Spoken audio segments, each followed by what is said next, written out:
नमस्कार दोस्तों, मेरे YouTube चैनल में आप सभी का स्वागत है। दोस्तों, आज मैं आपको चकवा और चकवी की एक कहानी सुनाने जा रही हूँ जो बहुत ही प्राचीन कहानी है। यह बहुत ही निर्मल और पवित्र कहानी है। एक बार की बात है, एक चकवा और एक चकवी शिव मंदिर के बाहर प्रांगण में बैठे हुए थे। दोनों हर रोज वहाँ बैठते थे और पूर्ण श्रद्धा से शिव भक्ति करते थे।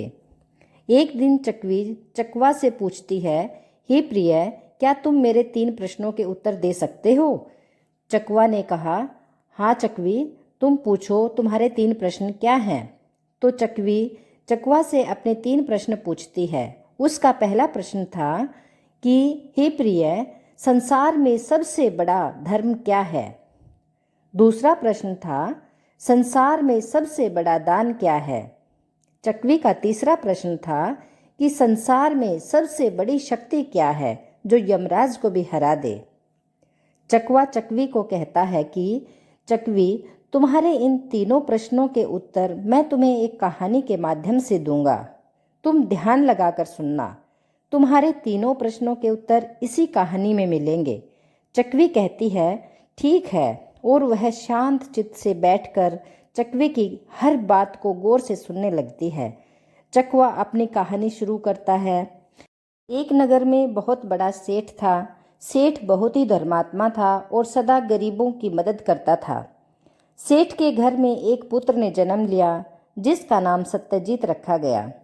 सत्यजीत जब बड़ा हुआ तो उसने अपने पिता से एक घोड़े की जिद की। सेठ उसे घोड़ा दिला देता है। घोड़े पर सवार होकर वो नगर में भ्रमण करने के लिए जाता है। वह घूमते घूमते एक ऐसे स्थान पर पहुंच जाता है जहां पानी की कोई व्यवस्था नहीं थी। सत्यजीत को बहुत प्यास लगी थी, लेकिन पानी कहीं नजर नहीं आया। घोड़े को भी प्यास लगी थी। दोनों को ही पानी की बहुत जरूरत थी। दोनों ही धीरे धीरे एक प्याऊ पर पहुंच जाते हैं जहां एक गरीब आदमी लोगों को पानी पिला रहा था। पानी पीने वालों की लंबी लाइन लगी हुई थी। वहां आसपास वही एक ऐसी जगह थी जहां पानी था। वहां दूर दूर से थके लोग आते और वहां पानी पीकर उस इंसान को बड़ा आशीर्वाद देते।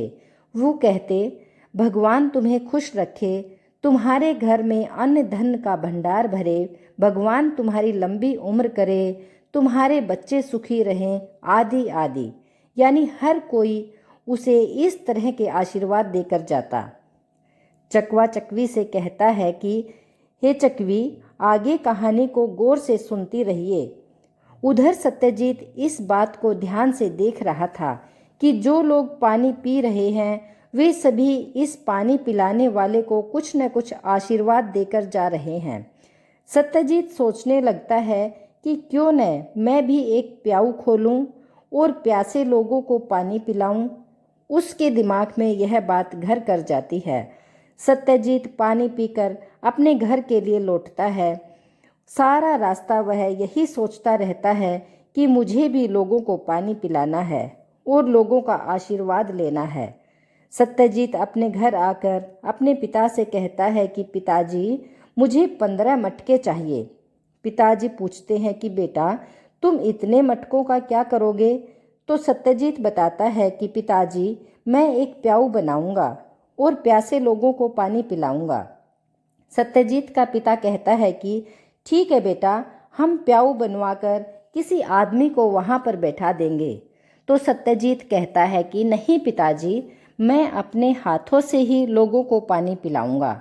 सत्यजीत की जिद के आगे उसके पिता मान जाते हैं और एक ऐसी जगह प्याऊ खुलवा देते हैं जहां दूर दूर तक पानी की व्यवस्था नहीं थी और उस रास्ते पर बहुत से लोग आते जाते थे। चकवा चकवी से आगे कहता है कि सत्यजीत की प्याऊ पर दूर दराज से लोग आते और सत्यजीत लोगों को बड़ी श्रद्धा से पानी पिलाता और लोगों का आशीर्वाद पाता। सत्यजीत आशीर्वाद पाकर बड़ा प्रसन्न होता।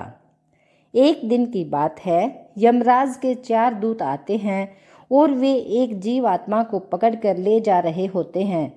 तो वे उन यमदूतों की नज़र सत्यजीत की प्याऊ पर पड़ती है। तो वे खड़े होकर देखने लगते हैं कि लोग पानी पी पी कर जा रहे हैं और सत्यजीत सभी को बड़े प्यार से पानी पिला रहा है। यमदूतों ने सोचा कि क्यों न हम भी इस प्याऊ पर पानी पीकर आएं। चकवी बड़े ध्यान से मन लगाकर कहानी सुन रही होती है। चकवा आगे कहता है, उधर यमराज के दूत इंसान का रूप धारण करते हैं और सत्यजीत की प्याऊ पर जाकर पानी पीकर वापस चले आते हैं। कुछ दिन बीत जाने के बाद यमराज के दूत फिर से उसी नगर में किसी जीव आत्मा को लेने के लिए आते हैं और इंसान का भेष बनाकर वो फिर से सत्यजीत की प्याऊ पर पानी पीने के लिए जाते हैं। तो सत्यजीत उन्हें पहचान लेता है और पूछता है कि भाई, तुम कहाँ के रहने वाले हो? मैंने तुम्हें पहले भी यहाँ देखा है। यम के दूत सत्यजीत से कहते हैं कि भाई, हम व्यापारी हैं और हमारा इधर आना जाना लगा रहता है। तुम्हारी प्याऊ रास्ते में है तो हम यहाँ पानी पीने चले आते हैं। सत्यजीत कहता है कि ठीक है और वह उनसे पूछता है कि क्या तुम मुझसे मित्रता करोगे? यम के दूत कुछ सोचते हैं और फिर कहते हैं, ठीक है, अगर तुम चाहते हो तो हम तुमसे मित्रता जरूर करेंगे। इस तरह सत्यजीत यम के 4 दूतों से मित्रता कर लेता है और वो सारे के सारे आपस में घनिष्ठ मित्र बन जाते हैं। चकवा आगे कहता है कि जब यमदूत नगर में आते वे सत्यजीत की प्याऊ पर पानी पीने जरूर आते और वहां बैठकर सभी घंटों बातचीत करते। एक दिन की बात है, यमराज यमदूतों को आदेश देते हैं कि आज तुम्हें सत्यजीत नाम के व्यक्ति के प्राण हरने हैं। ऐसा आदेश सुनकर चारों यमदूत बहुत दुखी हो जाते हैं क्योंकि सत्यजीत उनका घनिष्ठ मित्र था। यमराज सबसे छोटे दूत को आदेश देते हैं कि तुम नाग बनकर सत्यजीत को डसोगे और तुम तीनों सत्यजीत के प्राण हर कर यहाँ लाओगे। आदेश पाकर चारों यमदूत मृत्युलोक में आ जाते हैं।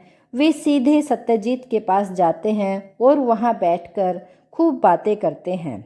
बातें करने के बाद वे चारों जोर जोर से रोने लग जाते हैं क्योंकि वे अपने ही घनिष्ठ मित्र को यमलोक ले जाने वाले थे।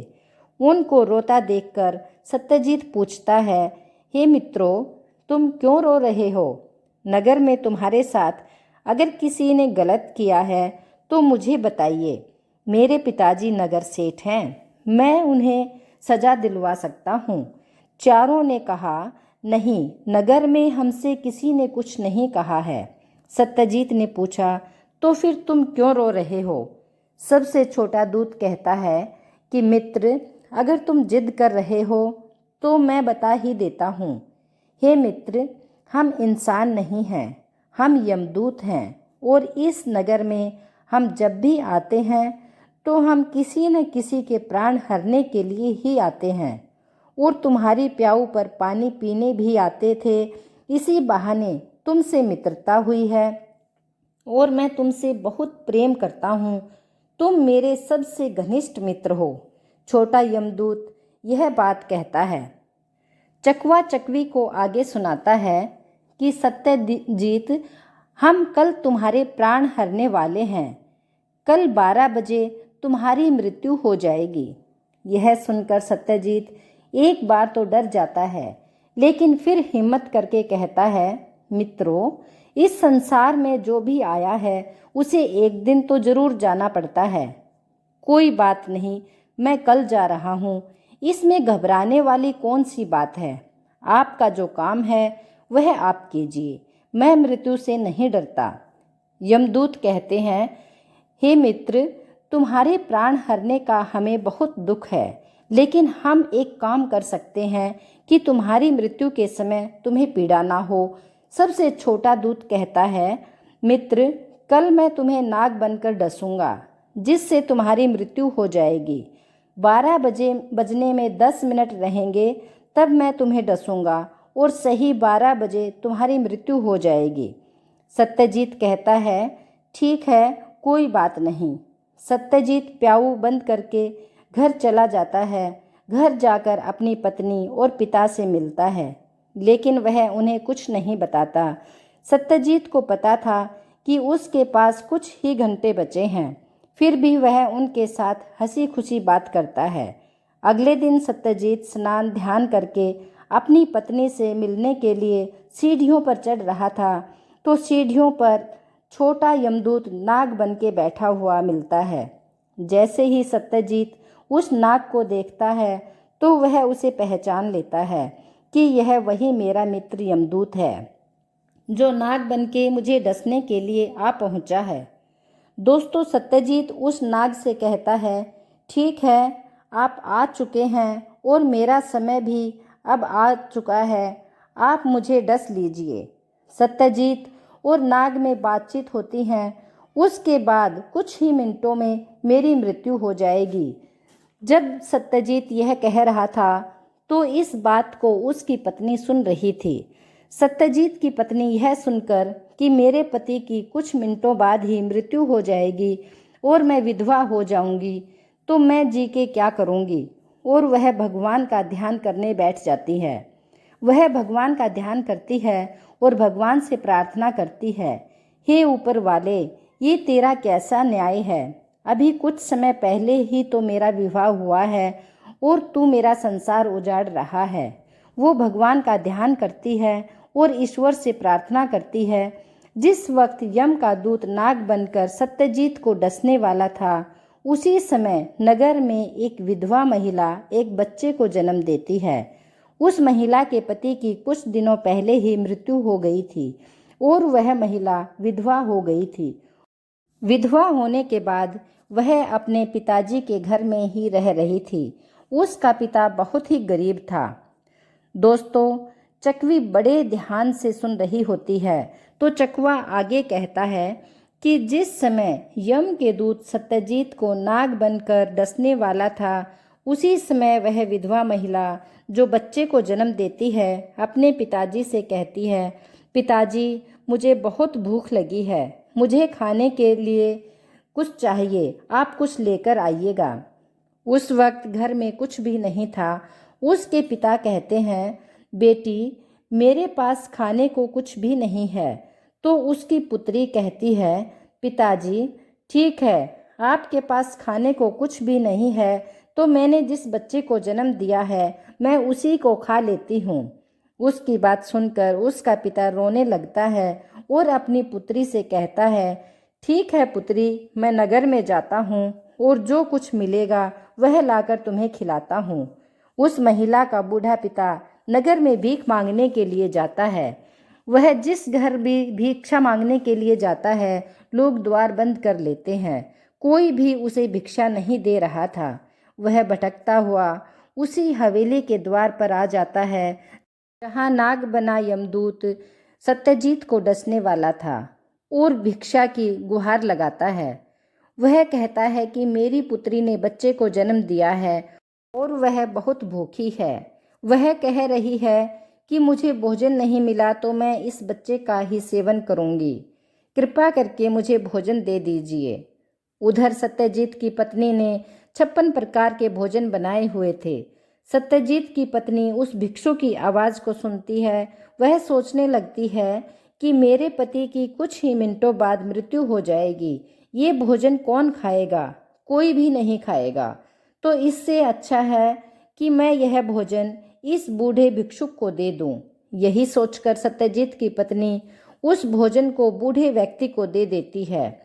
वह बूढ़ा व्यक्ति भोजन लेकर दौड़ा दौड़ा अपने घर आता है और वह भोजन अपनी पुत्री को खिलाता है। उस बूढ़े व्यक्ति की पुत्री, जिसने बच्चे को जन्म दिया था, पेट भरकर भोजन करती है। पेट भरकर भोजन करके उसकी आत्मा तृप्त हो जाती है और वह बूढ़े आदमी से पूछती है कि पिताजी, यह इतना स्वादिष्ट भोजन आपको किसने दिया है? तो बूढ़ा व्यक्ति बताता है, पुत्री, हमारे नगर सेठ की पुत्र वधू ने यह भोजन दिया है। तो वह महिला उस सेठ की पुत्र वधू को आशीर्वाद देती है और कहती है कि उसका सुहाग हमेशा अमर रहे। दोस्तों, जब वह यह आशीर्वाद दे रही होती है तो उधर भगवान श्री हरि विष्णु का सिंहासन हिलने लगता है, क्योंकि भोजन देने वाली स्त्री यानी सत्यजीत कि पत्नी का सुहाग तो कुछ ही मिनटों में मरने वाला है और दूसरी ओर उस महिला ने अपनी तृप्त आत्मा से उसका सुहाग अमर रहने का आशीर्वाद दे दिया। श्री हरि विष्णु नारद जी को बुलाते हैं और नारद जी से कहते हैं, नारद देखिए मेरे कौन से भगत में इतना संकट आया है कि मेरा सिंहासन हिल गया है। नारद जी वहाँ से मृत्युलोक में आते हैं और देखते हैं कि सत्यजीत की मृत्यु होने वाली है। कुछ ही मिनटों में यमदूत नाग बनकर उसे डसने वाला है और उधर एक विधवा महिला ने उसे अमर रहने का आशीर्वाद दे दिया। चकवा आगे कहता है कि हे चकवी, नारद जी यह सब देखकर वापिस श्री हरि विष्णु के पास जाते हैं और उन्हें यह पूरी बात बताते हैं। सारी कहानी सुनकर श्री हरि विष्णु मृत्युलोक में आते हैं और विधवा महिला ने सत्यजीत की पत्नी को जो आशीर्वाद दिया था उसका आवरण बना करके सत्यजीत पर ढांक देते हैं। उधर जैसे ही सत्यजीत की मृत्यु का समय होता है तो नाग बना हुआ यमदूत सत्यजीत को डसता है। वह डसता तो है लेकिन सत्यजीत को कुछ नहीं होता, उस पर कोई असर नहीं पड़ता। यमदूत सोचता है कि मेरे एक वार से तो अच्छे नहीं बच पाते, लेकिन सत्यजीत को कुछ नहीं हुआ। नाग बना यमदूत दोबारा और तीव्र गति से सत्यजीत पर लपकता है और उसे फिर से डसता है, लेकिन फिर भी कुछ नहीं हुआ। नाग बना यमदूत तीसरी बार फिर से और ज़्यादा तीव्र गति से और गुस्से के साथ सत्यजीत को डसता है, लेकिन फिर भी कुछ नहीं हुआ। दोस्तों, कहते हैं ना कि जिसको राखे साईं उसे मार सके ना कोई। चारों यमदूत वापस यमराज के पास जाते हैं और कहते हैं कि हे प्रभु, हमने सत्यजीत को 3 बार डसा है लेकिन उसका बाल बाका तक नहीं हुआ। चकवा आगे कहता है, हे चकवी, आगे गौर से सुनना क्योंकि अब तुम्हारे सवालों का जवाब मिलने वाला है। चकवा कहता है कि जो तुम्हारा पहला सवाल है कि संसार की सबसे बड़ी शक्ति कौन है, तो सुनिए। संसार की सबसे बड़ी शक्ति वो है जो आत्मा से परमात्मा में लीन हो जाए। परमात्मा में लीन होकर कही हुई बात ही संसार की सबसे बड़ी शक्ति होती है, जो यमराज को भी रोक देती है, जिससे सत्यजीत की मृत्यु भी रुक गई। यमदूत भी वापस चले गए और यमराज भी मात खा गए। यही होती है सबसे बड़ी शक्ति। चकवी, तुम्हारा दूसरा प्रश्न है सबसे बड़ा धर्म क्या है, तो उसका भी उत्तर सुन लीजिए। हे चकवी, सबसे बड़ा धर्म है ज़रूरतमंद लोगों को दान देना। जहाँ ज़रूरत नहीं और वहाँ आप दान कर रहे हैं तो उसका कोई मतलब नहीं होता। चकवा चकवी से कह रहा है कि आपका तीसरा प्रश्न है कि सबसे बड़ा दान क्या है। हे चकवी, सबसे बड़ा दान अन्नदान है। भूखे को भोजन खिलाने से बड़ा दान कोई नहीं होता है। जब भूखे को भोजन खिलाते हैं तो उनकी आत्मा तृप्त होती है और ऐसे में जब वो आशीर्वाद देते हैं तो वह अटल आशीर्वाद होता है। तो भूखे को भोजन खिलाना ही सबसे बड़ा दान होता है। दोस्तों, इस तरह चकवा चकवी के तीनों प्रश्नों के उत्तर दे देता है और चकवी उन उत्तरों से संतुष्ट हो जाती है। दोस्तों, मैं उम्मीद करती हूँ कि यह कहानी आपको ज़रूर पसंद आई होगी, तो एक प्यारा सा लाइक और कमेंट ज़रूर करें और चैनल को सब्सक्राइब करना ना भूलें। धन्यवाद।